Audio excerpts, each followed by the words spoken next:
A big hello to fellow teachers. Welcome to the Eduwell podcast, a show created for teachers, by teachers, with teachers. I'm Alex Bush. And I'm Chelsea Henderson. With over 30 years of combined teaching experience, we're here to help you find balance in your professional and personal lives. Join us as we dive into a well of information, exploring insights, strategies, and practical tips that you can apply both within and beyond your classroom. So whether you're new to teaching or a seasoned expert, this podcast is for you. Let's be well and do well together. Welcome back to Eduwell. Now that we have talked about our pre-report card routines, it's time to dive a little bit deeper into the well to discuss what we are doing during this very time-consuming process. Because getting a solid system into place can really help us to reduce workload for future report cards and the current set of report cards. And it can also take some of the mental weight off of our minds. So here we go. How are you doing today? You know what? I'm fantastic. It was a beautiful morning, very frosty. Took some pictures. So bright, which is nice. Bright, yeah. It kind of elevates the mood. It's that time of year where we have a mix of sun and snow and frost.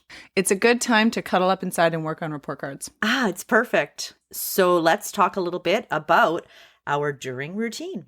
I thought you were going to tell a story about your mom. Okay, well, I will tell a story about my mom. Okay, so she reminded me that there was a time where most people didn't have a personal device. And so when they first went onto electronic, all the computers were in the library and the teachers would all go in and they would rotate using the computers in the library, right? That's unfathomable. So she then went on to tell me that they had report card cheesies.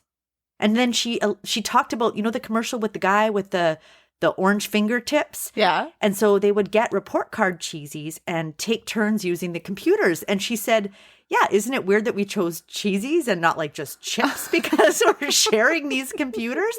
But that just story reminded me that, you know, as we evolve into different technologies, that we shift and change what work looks like. It used to be at home on a piece of paper and maybe you used whiteout to delete a mistake, to fix an error. And then, yeah, a whole bunch of teachers sharing space and writing report cards kind of as a team and rotating usage of technology with cheesies. That's funny. You know what? You know what I think of though when we mention teachers writing report cards back in the day with pens? Right.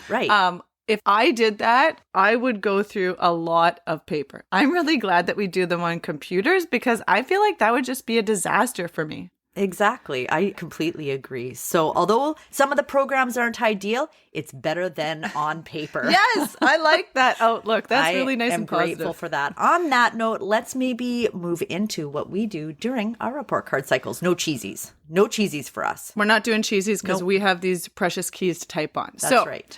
After we accomplish our pre-report card routine, we are ready to dive into those report cards. So the first thing I do is look at the week and designate times where I can actually work on those report cards uninterrupted, which is often easier said than done. We've discussed chunking before, so considering this is a large task, I would say that chunking is necessary.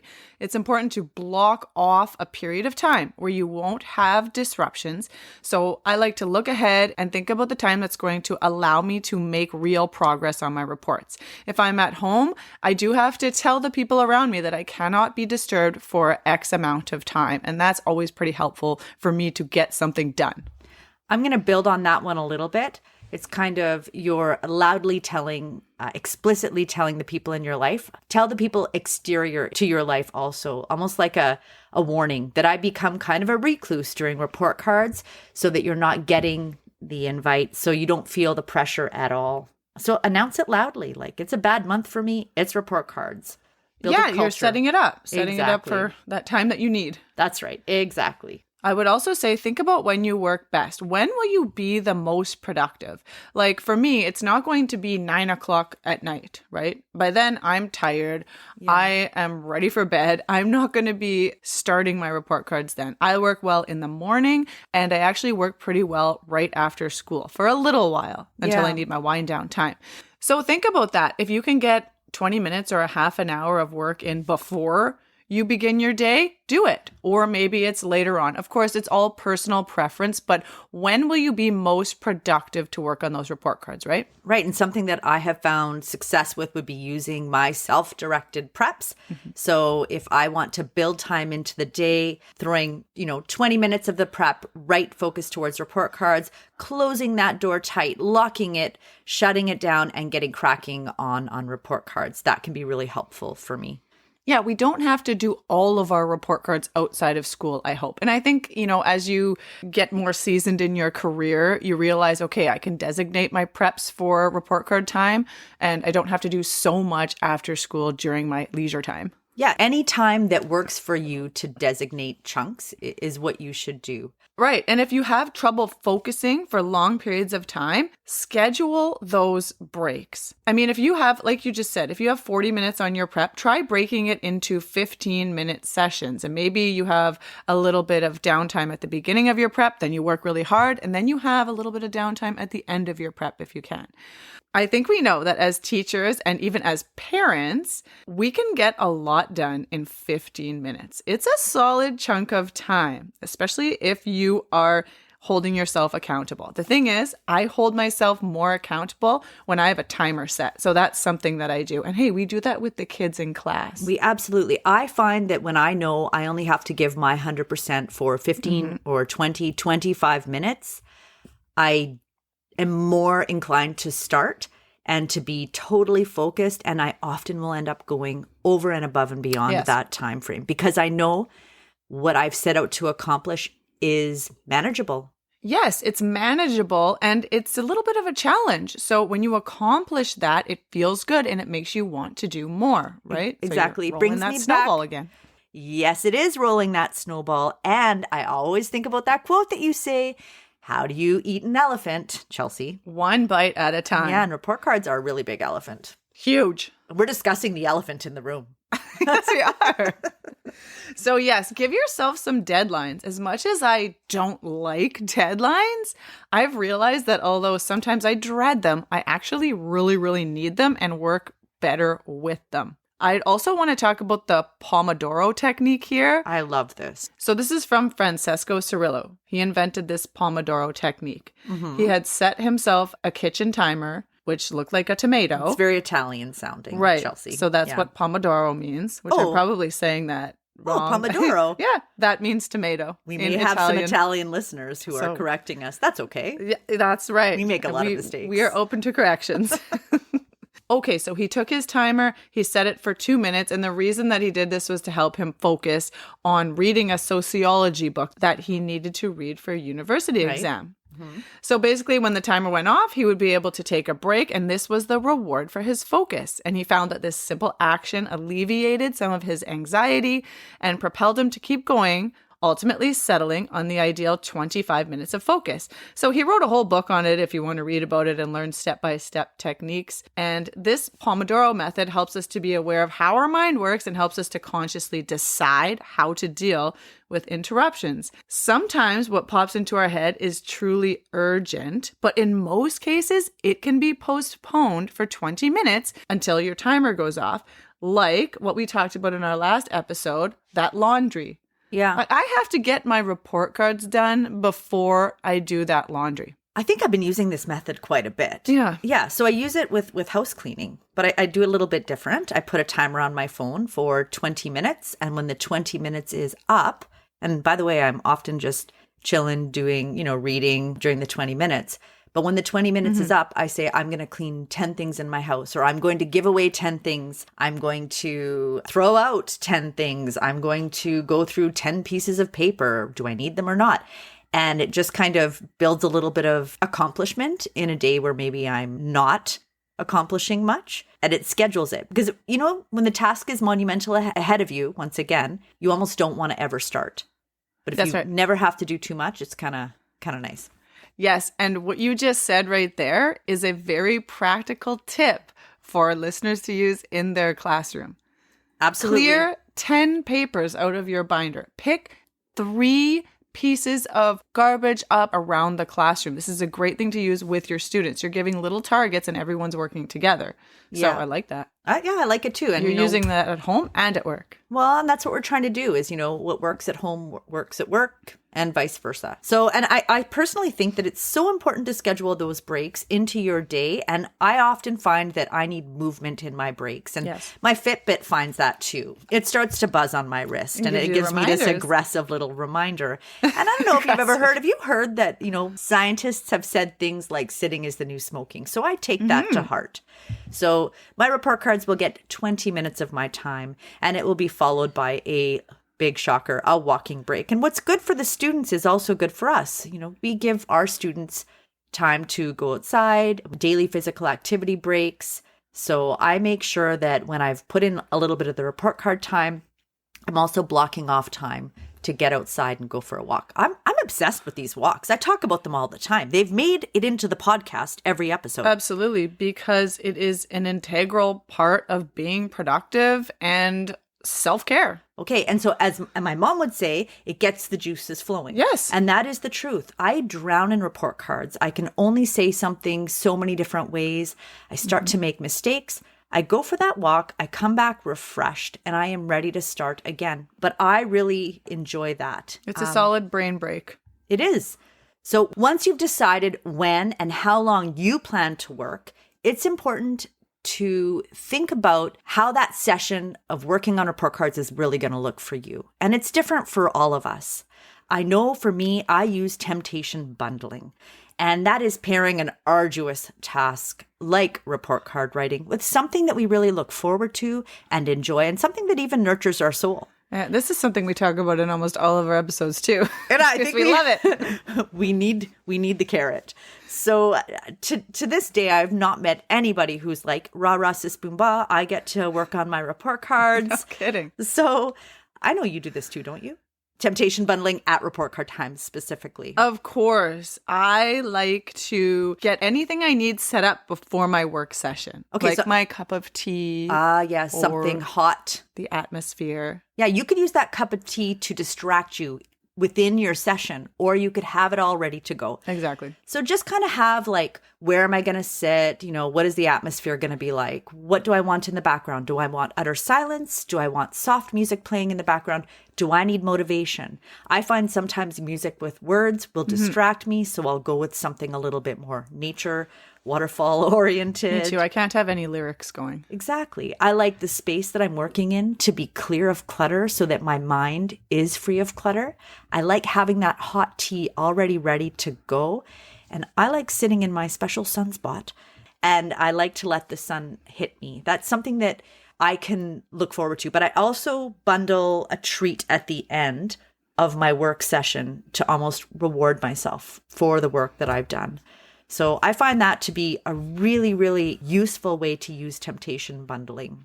So once you're about to get started and you have all of your accessories to make you feel like you're going to have a nice work session, it's important to have a power list. When you're writing report cards, there are so many small tasks, medium tasks, large tasks that you need to accomplish. I like to write on 3 separate sticky notes. 1, let's say input marks for language. 2, input comment for whatever subject you wish. And 3, check all of the NAs for a subject that I haven't taught. Those are 3 beginning, middle, end tasks that I feel in my chunk of time I can accomplish. And you're not overshooting. Exactly. If I overshoot, I'm drowning in the report card. And then you're not getting that list done. And then you find that you're not crossing things off on your power list. And that doesn't make you feel good. Right. And I like to actually, once I've accomplished something, I take that sticky and I like to crumple it up and have like a tangible evidence that I did finish that up. So that really works for me. So just to reiterate, I temptation bundle and I have a power list. Once I've got my power list, I make sure that in the process, I'm also doing things that pay me forward. Yes, me too. A big one for me is that when I'm inputting comments and I notice a mistake, I could correct it and move on, but that doesn't correct it in the saved comment bank. Good point. So I make myself now go back into the comment bank and correct it right then. But there was a time when I was too wiped out and I just made the correction right in the report card and moved on. But I kicked myself for that later. When the next round of report cards came, the mistake was still there because I didn't correct it in my comment bank. So I think about that 1 minute rule. If it takes me under a minute, I'll do it then. And then it's done. But what if something comes up during your work session that would take you longer than a minute, right? You're thinking of all these things as you're working, but you don't have time to go in there and fix it right then. What do you do? Well, exactly. It's this huge distraction as you're writing report cards and you're realizing, oh, I've got to do this. Oh, I've got to do that. I like your under a minute rule, over a minute rule. I obviously really love lists because I would create another list and it would be things that I've discovered while writing report cards that could use tweaking, fixing, and adjusting, right? Because we can get very derailed by these things. And so jot it down. Make sure that you jot down exactly where the adjustment needs to happen and what the adjustment will be. Because if you try to just keep it in your head, you will inevitably forget. So that is another list that you can keep as a running record of things that you need to go into later. And in another 25-minute session, fix all those little things, but it doesn't derail those 3 main sticky notes that you've created. These are the 3 goals that I have. And you're sticking to them. Right. I mean, I used to be guilty of just clicking all around everywhere and getting derailed by a random thought. I was letting my brain and the things that should go onto another list derail my main goals. And so it's really about controlling exactly what you want to accomplish and to not letting, those random thoughts throw you off completely because you'll never get anything done. That's right. If you're and it's flitting tough. around. If you're flitting around. That's right. And by the way, it takes intention and it takes that focus. It takes practice. But you know what? As we're talking about this, I'm thinking about all of these personalities, friends that I know who are so organized. And these are basic things for them that they've done organically since they were kids. Mm-hmm. They don't have to articulate it or think about it or learn. I had to learn how to do this. It was always a struggle and 10 times harder. And I have a very close friend who's a teacher. And she had such empathy for me. And she would wait till after report cards were done and then wait an extra 2 days to ask me, are you done now? Because she would always be done before the due date because she was organized. And I would always be still having to go in and do that, all those little extra pieces. Yeah. Yeah. So that's just actually a little comment to the amount of support over the years that I've gotten from my colleagues when it comes to writing report cards. That's right. I like that you said it is learned. Like these practices are learned and it takes time. Yeah, we're not perfect. No, especially with report cards. Exactly.